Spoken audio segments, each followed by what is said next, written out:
Honde en katte kinders was nog altyd deel van my lewe. Ontsettend lief is ek vir honde en katte.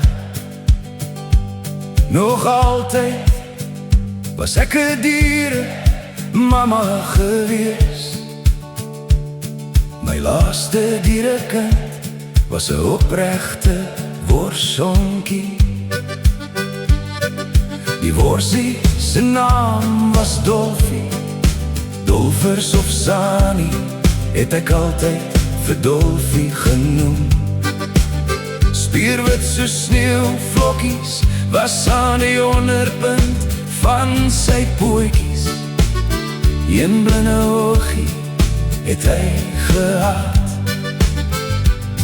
Nog altyd was ek ontsettend lief vir diere. Honde en katte is my dierekinders. Uit die klou van wrede mense red ek honde en katte. Dieremishandeling kan ek geensins hanteer. In my wese is ek 'n dierevegter. Die Messias het opdrag vir die mens gegee om na diere te kan kyk. Hoogs intelligent was hy gewees. Die oomblik wanneer my epileptiese aanvalle aankom. Hy het my gewaarsku deur aan my te krap. Toertjies het ek hom aangeleer wanneer hy hondeblokkies gekry het. Plat op sy boutjies het hy gesit met een pootjie in die lug.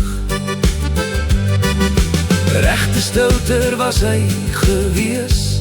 Die voordeur klokkie lui was hy die alarm gewees. Opgewonde het hy begin blaf. Strate toe het hy gehardloop wanneer die voordeur oopgemaak word. Nog altyd was ek ontsettend lief vir diere. Honde en katte is my dierekinders. Uit die klou van wrede mense red ek honde en katte. Dieremishandeling kan ek geensins hanteer. In my wese is ek 'n dierevegter.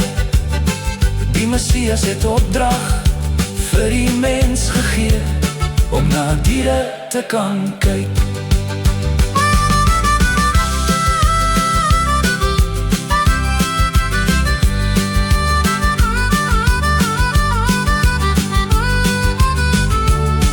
Nog altyd was ek ontsettend lief vir diere. Honde en katte is my dierekinders. Uit die klou van wrede mense red ek honde en katte. Dieremishandeling kan ek geensins hanteer. In my wese is ek 'n dierevegter. Die Messias het opdrag vir die mens gegee om na diere te kan kyk.